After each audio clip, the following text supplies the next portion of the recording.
Hi and welcome back to the Citizen channel. Hope you're all staying safe and well. And another I didn't know that. And we're going to have a look at this programme today, of course, which is the City Huddersfield FA Cup programme from the 7th of January. We'll have a look at any oddities and any humour. Not a lot, but yes, just some interesting piece in here about the EDS as well. I'm going to have it's our little excerpt today as well. I don't really take a lot of notice of the EDS, but of course they're not doing too well this year. So a little thing with Mr. Hamilton to find out why. He might have a few answers for us. So we'll have a look at that. So join me as we look through the hard copy of the hard copy memory of the game.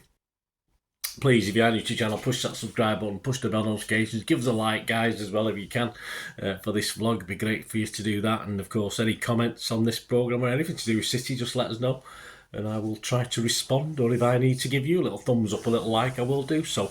And much appreciated. And of course, I do have a little film and TV segment to my YouTube channel as well. So if you're interested in films and TV, as much as I am, almost as much as City perhaps. I mean, City's the first priority, followed by films and TV.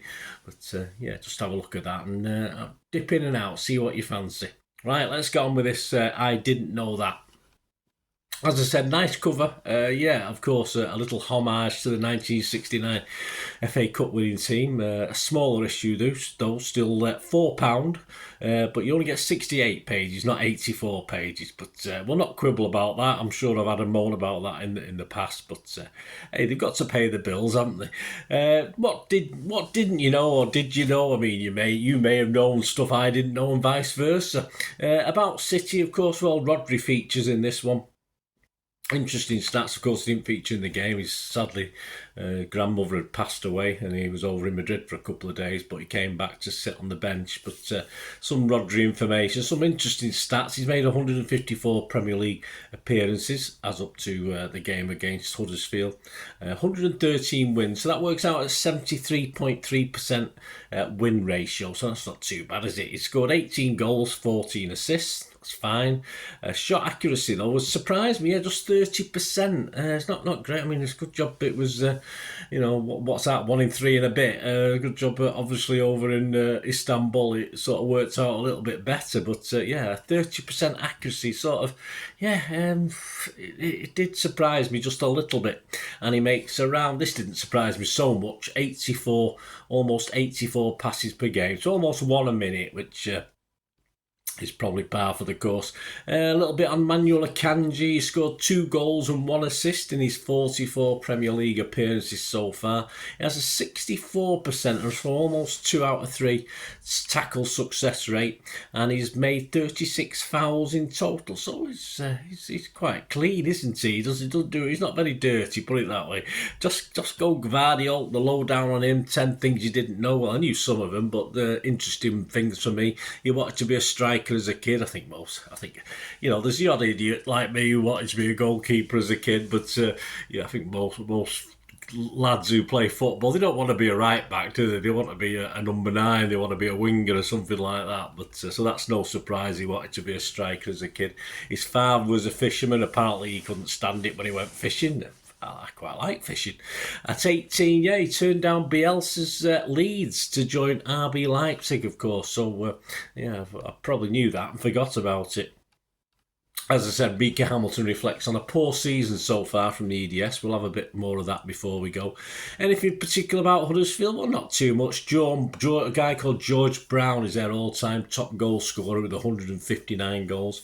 The all-time highest appearance maker is a guy called Billy Smith. There's a good name. 574 appearances. Anything about City and Huddersfield? Well, as you'd probably expect, a bit boring in a way because it's so obvious. Of course, Paul Stewart in my main game looks back at the 10-1 win over the Terriers back in 1987. Were you there? I was there that day. I remember it being a pretty miserable day off the pitch, weather-wise, but obviously not too bad on it. And he reminds us that despite 3 players scoring hat-tricks, it was actually Paul Simpson who won the Man of the Match award, who didn't score any goals. I think if Stuart memories... I could go back and watch it, but if Stuart memories right, he said he probably made 7 assists that day. I'm not sure offhand. He could be right, he could be wrong. I'm not sure if he's remembered that correctly. I'm hoping someone might have genned up on it before they put it into the programme. And he ended up, of course, Paul Simpson ended up with the actual match ball. So the goal scorers themselves just ended up with kicking in balls. And Paul Stewart did admit that he's actually lost his. He thinks when the kids were little, his son probably kicked it into a back garden and he never went to get it back. I think I would have gone round and got it, to be honest with you, no matter what. But not everyone's die-hard City fan. Imagine that happening with something like that. But we can't all be the same, can we? Chris' question, answer at the end of it. This should be an easy one, but I mean, I must admit, I would have probably struggled with this one because my memory is shocking. Question 8 was, who managed City from 1993 to 95? I probably would have remembered that because obviously that's when I was doing I did 5 or 6 seasons where I was doing a scrapbook every game. So I probably would have remembered this one. So who managed City from 93 to 95 and Huddersfield between 95 and 97? So that's quite an easy one. I'll give you the answer to that before we go. So back to that Mika Hamilton little page. Just to say, interesting. If you don't really follow the EDS that much, it's just quite interesting to find out what. I've noticed the results haven't been great, but of course it's headed Hamilton gearing up for a strong finish. It's called this. So let's see what Mika Hamilton has come up. What excuses we've come up with for a bloody awful EDS season so far. Skipper Mika Hamilton has a simple, uplifting message as City's elite development squad prepare to set out on a crucial second half of the 23-24 season. So not about how you start, it's about how you finish. That's a well-known saying, isn't it? There's no doubt that the first few months of the 23-24 Premier League 2 season, though tough and challenging for Hamilton and his under-21 colleagues, champions for the past 3 seasons, City kicked off the campaign with a new look and very young squad, and were also hampered by long-term injuries to several key operators. In what is a new look to the format of Premier League 2, with the top 16 out of 24 sides going forward into a knockout format, performances were not always matched by results. It meant that Brian Barry Murphy's youngsters ended 2023 in the unfamiliar position of propping up the table, with just one win to our name. So the league was upside down, wasn't it? For Hamilton, however, who enjoyed a sensational end to the year, scoring on his senior first-team debut in our 3-2 Champions League win over Red Star Belgrade, before being part of City's victorious squad at the FIFA Club World Cup, he is no doubt that the squad will respond in the best possible way when action resumes. I was speaking to Brian and a few of the coaches before that game in Serbia, and the message was, it's not how you start this year, it's how you finish, Micah revealed. So now it's about working to finish in the top 16 and then going into the knockout stages.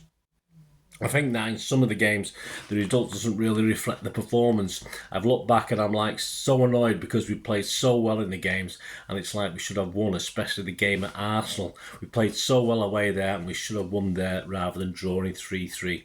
Football is all about highs and the lows. It's about not getting too low on the lows and too high on the highs. He's a philosopher.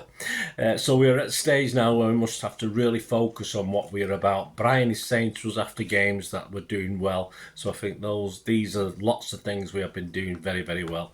We have been implementing things from training. It's just the little things, the little errors that we need to cut out during games, and I know that we will be fine. But for us now, we've just got to look forward. There's a lot of ability with the guys who've just been out injured, just to name a few. There's Nico O'Reilly, Taj Sodja, Will Dixon, Isaiah Dada Mascoli, Isaac Smith. I've just come back from injury.